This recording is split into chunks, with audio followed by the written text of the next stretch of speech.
बिस्मिल्लाहिर्रहमानिर्रहीम। अस्सलाम वालेकुम स्टूडेंट्स। आज का लेक्चर स्टार्ट करते हैं। हम पढ़ रहे थे स्टूडेंट्स इक्वेशंस ऑफ सर्कल। हमने इक्वेशंस ऑफ सर्कल दो तरह की डिराइव की हुई हैं।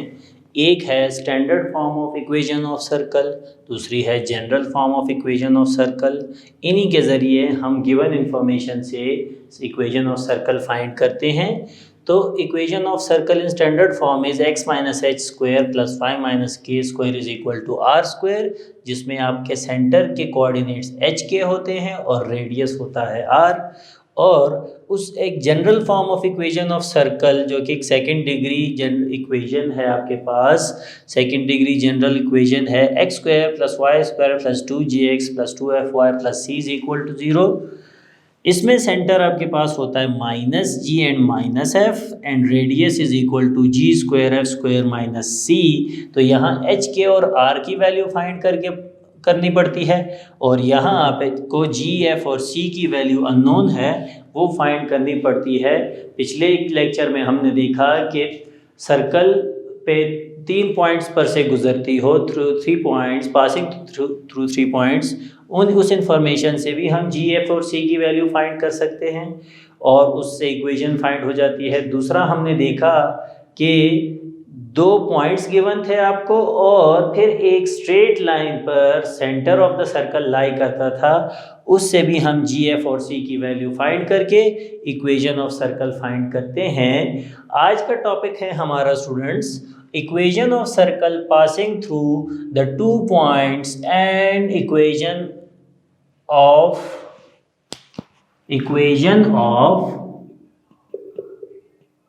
tangent at one of these points is known। क्या होगा इसमें स्टूडेंट्स कि जो सर्कल आपके पास इसमें होगा उसमें कोई से आपको 2 पॉइंट्स गिवन होंगे ए और बी, और फिर उनमें से किसी एक पॉइंट पर आपको टेंजेंट की इक्वेशन भी गिवन होगी। तो इस इंफॉर्मेशन के ज़रिए हम अपने इक्वेशन की जनरल फॉर्म में से जी एफ और सी की वैल्यूज़ फाइंड करेंगे और फिर उससे इक्वेशन ऑफ सर्कल फाइंड करेंगे। स्टूडेंट्स फर्स्ट स्टेप्स पिछले एग्जांपल्स या पिछले क्वेश्चन जैसे होंगे कि the general form of equation of circle is x square plus y square plus 2gx plus 2fy plus c is equal to 0 is equation 1 with centre minus g minus f. इस इक्वेशन के लिए जो centre बनता है वो है minus g and minus f. अब पहले वही उसी एग्जांपल के जैसे, क्योंकि ये 2 पॉइंट्स इस इक्वेशन इस सर्कल पे लाई करते हैं तो इस इक्वेशन को ज़रूर सेटिस्फाई करेंगे। Since A 0 minus 2 and B 3 minus 4 lie on circle 1, they must satisfy equation 1। तो क्या करेंगे, पहले इसमें हम एक्स वाई को 0 एंड माइनस 2 पुट करेंगे, दैट इज के 0 का स्क्वायर 0, वाई का स्क्वायर माइनस 2 का स्क्वायर, ये भी टर्म 0 हो जाएगी, और यहाँ आपके पास होगा 2 into minus 2 minus 4f plus c is equal to 0।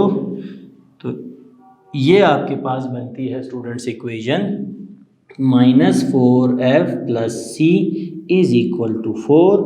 ये आपके पास इक्वेशन नंबर 2 है।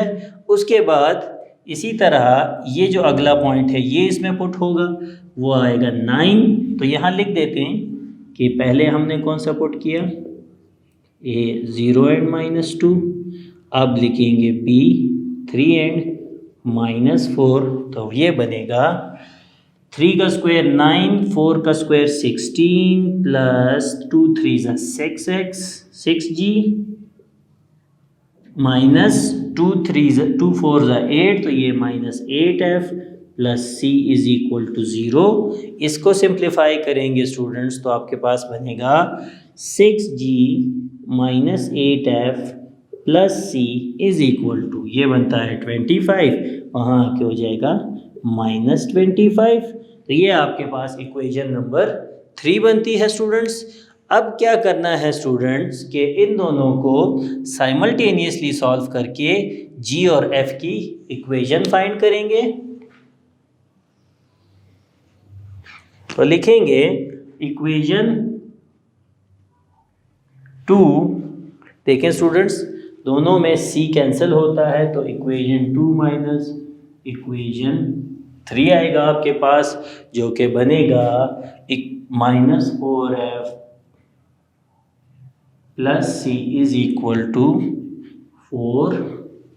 ये यहाँ 4 था तो यहाँ के -4 होगा स्टूडेंट्स। तो ये है -4 और दूसरी इक्वेशन है 6g minus 8f plus c is equal to -25।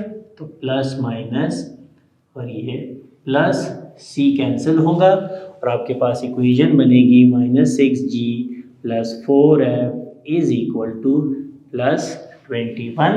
तो ये आपके पास अब इक्वेशन बन गई स्टूडेंट्स g और f की, जिसे हम इक्वेशन नंबर 4 का नाम देंगे। अब क्या करना है स्टूडेंट्स, यहाँ तक तो हम पिछले क्वेश्चंस में करते आ रहे हैं। जो न्यू इन्फॉर्मेशन है वो ये कि ये आपके पास टेंजेंट की इक्वेशन है। तो टेंजेंट की इक्वेशन का हम क्या करते हैं कि टेंजेंट की इक्वेशन जब एक सर्कल पे बनती है, सपोज इस पॉइंट पे आपके पास टेंजेंट लाइन है, तो पहले हम इस लाइन का फाइंड करेंगे स्लोप, फिर इसके ज़रिए इसकी परपेंडिकुलर लाइन की इक्वेशन हम फाइंड करेंगे। और वो लाइन चूंकि टेंजेंट पे परपेंडिकुलर होती है तो वो लाजमन सेंटर C से गुजरती है, जिससे हमें G और F की दूसरी इक्वेशन मिलेगी। तो इसलिए पहले स्लोप फाइंड करेंगे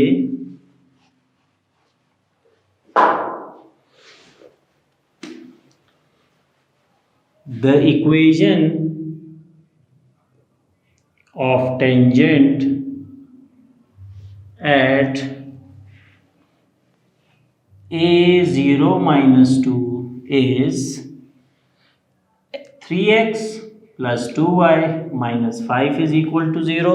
तो हमने लीनियर इक्वेशंस को सॉल्व करना और उसकी स्लोप फाइंड करना सीखा है। इसे हम स्लोप इंटरसेप्ट फॉर्म में कन्वर्ट करेंगे।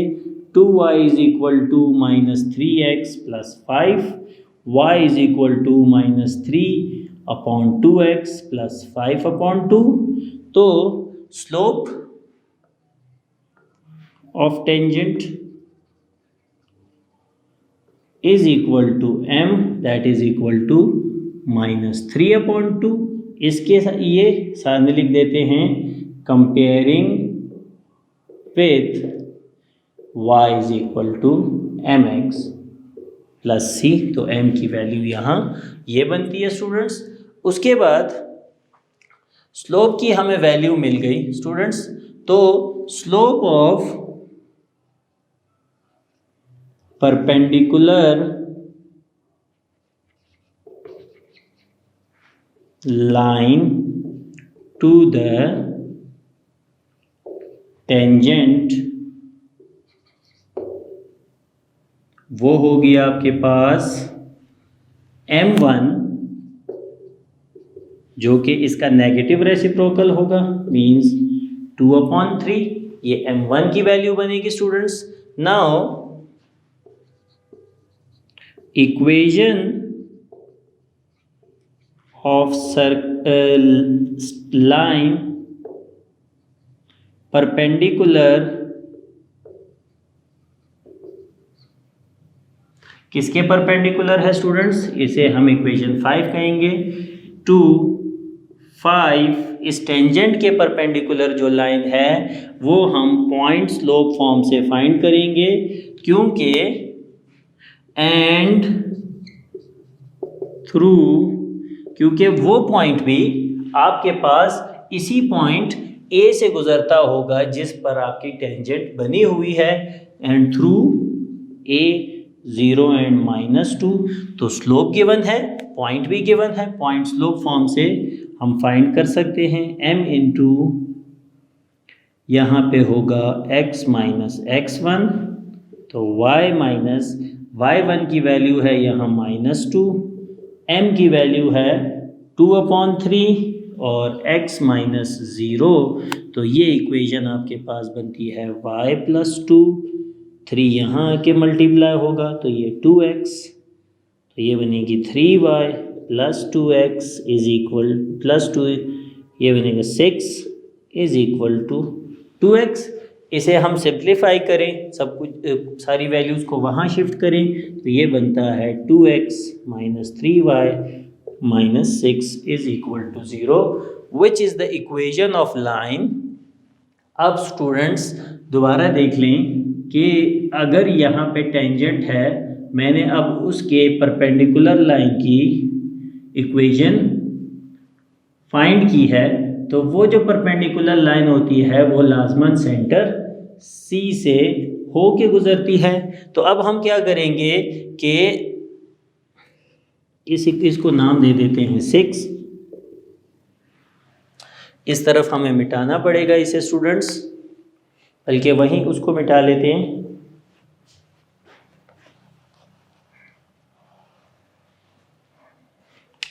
तो ये बनेगा,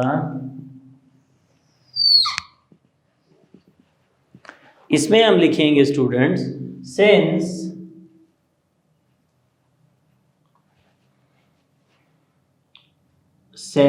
centre minus g minus f, इस सर्कल का जो सेंटर है लाइज ऑन लाइन जो कि आपके पास है 6, इस लाइन पे लाई करता है, इसलिए जब हम इसमें इसकी वैल्यू पुट करेंगे 2 इंटू माइनस जी, देयरफॉर 2 इंटू माइनस जी 3 इंटू माइनस एफ और माइनस 6 इज इक्वल टू 0। तो ये बनेगी -2g plus 3f is equal to 6। तो देखिए स्टूडेंट्स, अब आपके पास ये इक्वेशन बन गई न्यू इक्वेशन, जिसमें आपके पास इक्वेशन जो है वो -2g plus 3f is equal to 6 बनती है। तो ये भी g और f की इक्वेशन है।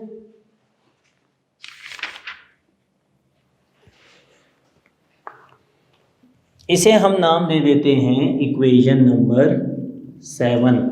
अब जब आप स्टूडेंट्स इक्वेशन नंबर 4 और इक्वेशन नंबर 7 को साइमल्टेनियसली सॉल्व करेंगे तो देखें इन दोनों को साइमल्टेनियसली सॉल्व करने से आपके पास f की जो वैल्यू बनेगी वो है -3/5 और g की जो वैल्यू बनेगी वो आती है आपके पास -39/10। देखें स्टूडेंट्स, बार बार हम क्वेश्चंस में इन्हें सॉल्व कर चुके हैं। ये भी लीनियर इक्वेशन है जीएफ की, ये भी जीएफ की इक्वेशन है। तो इनके इक्वेशंस को इक्वेट करके ये -6 है, तो अगर मैं इस इक्वेशन को 3 से मल्टीप्लाई करूं तब जाके मुझे इसमें से f की वैल्यू मिलेगी, g एलिमिनेट होगा, फिर g की वैल्यू मिलेगी। और जब आप g और f की वैल्यू लाकर इन इक्वेशंस में से इसमें पुट करते हैं, f की वैल्यू यहाँ पुट करें तो f की वैल्यू है आपके पास -3/5, वो पुट करने से आपके पास c बनता है -32/2। तो ये f g और c की वैल्यू जब आप इक्वेशन 1 में पुट करेंगे, पुट इन 1, तो आपके पास इक्वेशन बनती है x² प्लस y² और 2gx मतलब 2 इंटू -39/10 और उसी के साथ x plus 2 into -3/5 into y plus -32/2 is equal to 0। इसे आप फर्दर सिंप्लीफाई करेंगे, सारे डिनोमिनेटर्स का आपके पास एलसीएम बनता है 5, क्योंकि ये यहाँ इससे कैंसिल हो जाएगा। तो multiplying by 5 on both sides 5x² 5y² -39x minus ये आपके पास बनेगा 2 3 6 6y माइनस 32। चूँकि यहाँ पे आपके पास 2 है स्टूडेंट्स, तो आप इसे 10 से ही मल्टीप्लाई करें, पूरी इक्वेशन को 10 से ही मल्टीप्लाई करें, इसको कैंसिल नहीं करना पड़ेगा आपको। ये बनेगा 10x² प्लस 10y², यहाँ से 10 कैंसिल होगा तो ये आएगा आपके पास 78x माइनस, यहाँ से जब आप 5 कैंसिल करेंगे तो 2 2 ज़ा 4, 4 3 ज़ा 12, 12y, और यहाँ से 2 कैंसिल होगा तो 32 × 5 आपके पास बनता है 5 2 ज़ा 10, 5 1 कैरी, 3 2 ज़ा 6 और 1 70, 3 2 ज़ा 5 2 ज़ा 10, 1 कैरी, 5 3 ज़ा 15 और 1 16, तो ये आपके पास बनता है 160। तो ये स्टूडेंट्स आपके पास इक्वेशन बनती है सर्कल की। तो स्टूडेंट्स जब आप f और g की वैल्यू पुट करेंगे इस इक्वेशन में, या इसमें सिर्फ f की वैल्यू पुट करेंगे, तो आपको c की वैल्यू मिलती है -32/5। हम बार बार हर एग्जांपल में ये स्टेप कर चुके हैं, तो बार बार हमें उसे करने की ज़रूरत नहीं है। अब इन तीनों वैल्यूज़ को इक्वेशन 1 में पुट करें। पुट इन 1 में पुट करने के बाद आपके पास ये इक्वेशन है x² plus y² plus 2 × -39/10 x plus 2 × -3/5 × y minus 32/5 is equal to 0। तो ये देखें 2 5 10 x²। अब देखें सबका डिनोमिनेटर 5 है, तो multiplying by 5 on both side से ये बनेगा 5x² 5y² minus 39x minus 6y minus 32 is equal to 0, which is the required equation of circle. तो मेथड को समझ लें स्टूडेंट्स। एक्सरसाइज में इससे रिलेटेड काफ़ी इजी क्वेश्चंस हैं कि पहले 2 स्टेप्स आप पिछले क्वेश्चंस में करते आ रहे हैं। एक GFC की इक्वेशन मिलेगी आपको, अब वो पॉइंट पे डिपेंड करता है कि FC मिलता है या GFC। दूसरी भी GFC की इक्वेशन होगी। G और FC की दोनों इक्वेशंस को सॉल्व करके C एलिमिनेट किया जाता है, F और G की वैल्यू रह जाती है। फिर ये जो दूसरी इन्फॉर्मेशन है कि इक्वेशन ऑफ टेंजेंट में से आप स्लोप फाइंड करेंगे। इक्वेशन ऑफ टेंजेंट का स्लोप मिला, आप टेंजेंट का स्लोप लेकर आप उस पे जो परपेंडिकुलर लाइन बनती है, जिसे हम नॉर्मल लाइन कहते हैं, उस नॉर्मल लाइन का स्लोप फाइंड करेंगे, और वो नॉर्मल लाइन लाजमन आपके उसी पॉइंट जहाँ पर टेंजेंट है वहाँ से गुजरती है, जिससे पॉइंट स्लोप फॉर्म से आप उस लाइन की इक्वेशन फाइंड करेंगे। और फिर मैंने आपको बताया कि अगर टेंजेंट पे आप परपेंडिकुलर ड्रॉ करो, वो लाजमन सेंटर से गुजरेगा, तो हम अपनी इस इक्वेशन का जो सेंटर है G - F, वो इस इक्वेशन में जब पुट करेंगे तो G और F की हमारे पास इक्वेशन आएगी। इन दोनों को साइमल्टेनियसली सॉल्व करके F और G की वैल्यू मिलेगी। ये दोनों यहाँ पुट करने से आपको C की वैल्यू मिलती है। जो F, G और C की वैल्यू मिलने के बाद आपको आपकी इक्वेशन G, F और C की वैल्यू पुट करने के बाद मिल जाती है। एक्सरसाइज में इससे रिलेटेड क्वेश्चन हैं स्टूडेंट्स, आप उन्हें खुद ट्राई करें। हम नेक्स्ट टॉपिक देखते हैं स्टूडेंट्स नेक्स्ट टॉपिक है आपके पास equation of circle passing through the 2 points and touching a given line. अब आपके पास सर्कल है स्टूडेंट्स, और वो किसी एक पॉइंट को टच कर रहा है, ठीक है। ये नहीं बताया कि वो इस सर्कल पे टेंजेंट है या नहीं है, लेकिन ये है कि वो इस सर्कल को टच करता है। इट मीन्स कि वो इस सर्कल से टच होके इंटरसेक्ट होके गुजर रहा है। अब हम क्या कॉन्सेप्ट यूज़ करेंगे कि अब हमें इस पे 2 पॉइंट्स गिवन है A और B, तो कंसेप्ट हम ये यूज़ करेंगे स्टूडेंट्स। पहले तो A और B पुट के ज़रिए हम इसे सॉल्व करते थे, वो पुट करके जनरल फॉर्म में। इस बार हम स्टैंडर्ड फॉर्म यूज़ करेंगे।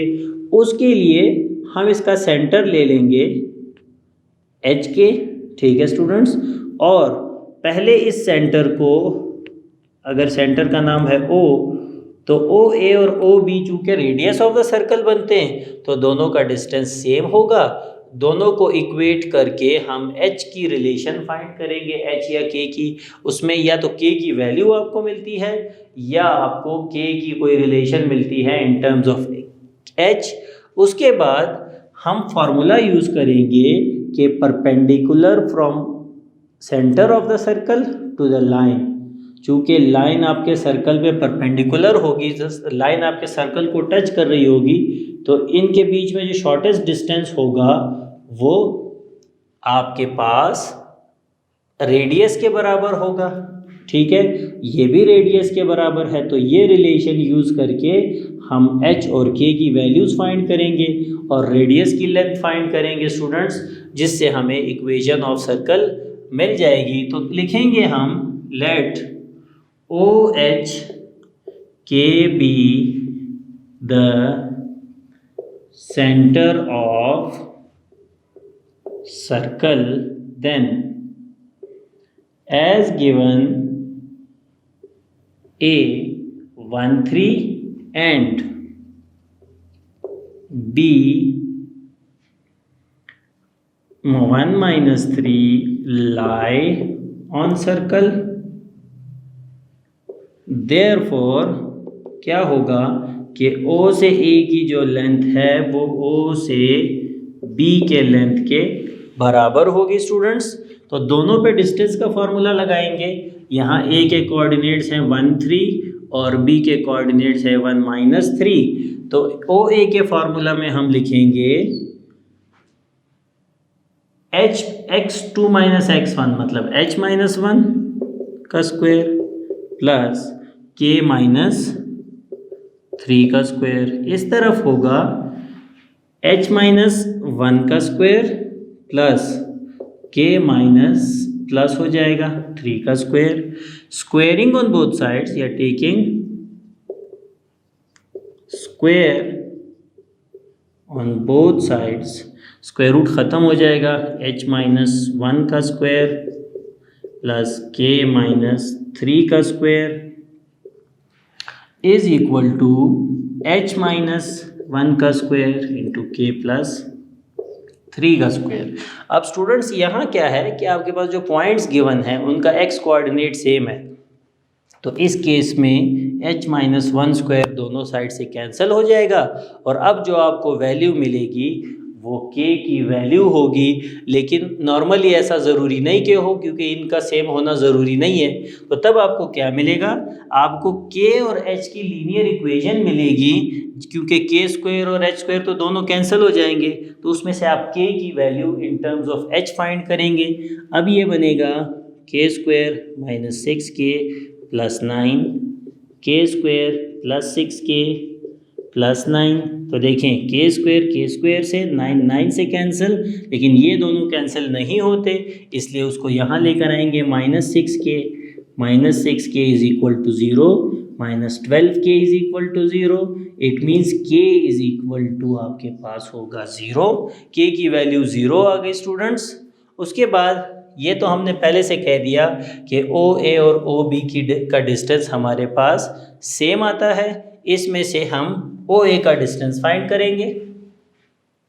OA is equal to OB, जिसमें आपके पास दोनों केसेस में डिस्टेंस क्या बनेगा, h माइनस 1 का स्क्वायर प्लस 0 प्लस 3 हो या माइनस 3 के 0 हो जाएगा। तो ये आपके पास OA का डिस्टेंस बनता है स्टूडेंट्स। अब हम क्या फार्मूला यूज़ करेंगे कि the length of perpendicular from centre to the line, जो कि परपेंडिकुलर होगा। Now length of perpendicular to the from OH। अब k की वैल्यू 0 हो गई, तो ये सेंटर जो था OH के बजाय OH 0 हो जाएगा। टू लाइन क्या है आपके पास, x plus y minus 4 is equal to 0। तो स्टूडेंट्स पॉइंट टू लाइन के डिस्टेंस का फार्मूला हम यूज़ करेंगे। वो फार्मूला आपके पास बनता है ax1 plus B y1 plus c का absolute upon a square plus b square. ठीक है, तो वो डिस्टेंस किसके बराबर होगा? ये length of perpendicular from O to the line A is equal to the radius of circle, जो कि इस केस में दोनों हो सकते हैं, OA भी हो सकता है OB, दैट इज OA। तो इसलिए ये किसके बराबर आएगा? OA के बराबर आएगा। तो यहाँ फार्मूला लिखने के बजाय मैं उसकी डायरेक्ट वैल्यूज लिखूंगा। वैल्यूज कैसे कि यहाँ पर उसके कोई लाइन को लिखूंगा मैं, ठीक है, और उसमें एक्स वाई की जगह मैं पुट करूंगा यहाँ पे h प्लस 0 माइनस 4 का एब्सोल्यूट, और a b इनके कोएफिशिएंट्स होते हैं 1 और 1, तो आएगा 1 का स्क्वायर प्लस 1 का स्क्वायर। ये आपके पास उसके फार्मूला बन गया पॉइंट टू लाइन के डिस्टेंस का। OA हम पहले से फाइंड कर चुके हैं, h माइनस 1 का स्क्वायर प्लस 3 का square is equal to h minus 4 upon square root of 2। तो स्क्वायर रूट ख़त्म करने के लिए क्या करेंगे? Taking square on both sides. अब इससे क्या होगा स्टूडेंट्स कि हर क्वेश्चन में जो आप सॉल्व करेंगे इसके बाद आपको h के फॉर्म में एक क्वाड्रेटिक इक्वेशन मिलेगी जिसमें से आप h की वैल्यूज़ फाइंड करेंगी। तो ये आएगा आपके पास h माइनस 1 का square plus 9 plus h minus 4 का स्क्वायर बन जाएगा अपॉन इसका स्क्वायर रूट ख़त्म होगा 2 आ जाएगा। यहाँ बनता है h square minus 2h plus 1 plus 9 upon h square minus 8h plus 16 upon 2। तो 2 into h square minus 2h plus 10 is equal to h square minus 8h plus 16। इनको सिंप्लीफाई करें तो 2h square minus 4h plus 20, और ये values इस तरफ ले आएंगे तो minus h square plus 8h minus 16 is equal to 0। 2h square minus h square h square बनेगा माइनस 4h प्लस 8, ये 4h बन जाएगा। 20 माइनस 4 आपके पास बनता है 4h। ये वापस आपके पास कंप्लीटिंग स्क्वायर से बनता है x प्लस 2 का square. Square is taking square root on both side से आपको h की दो वैल्यूज़ के बजाय सेम 2 वैल्यूज़ मिलेंगी, that is equal to h is equal to minus 2। तो देखें स्टूडेंट्स, k की वैल्यू हमें पहले मिल गई थी, अब हमें h की वैल्यू मिली है स्टूडेंट्स। तो अब हम इसके ज़रिए radius of the circle find कर सकते हैं। Radius of circle is R equal to OA था, तो OA में हम h की जगह वैल्यूज पुट करेंगे प्लस 9, तो R is equal to h आपके पास आया स्टूडेंट्स माइनस 2 माइनस 1 का स्क्वायर प्लस 9, तो ये बनेगा माइनस 3 का स्क्वायर प्लस 9, तो r स्क्वायर होगा 9 प्लस 9, तो r बनता है आपके पास 3 रेडिकल 2। ये आपके पास स्टूडेंट्स इसका रेडियस बनेगा।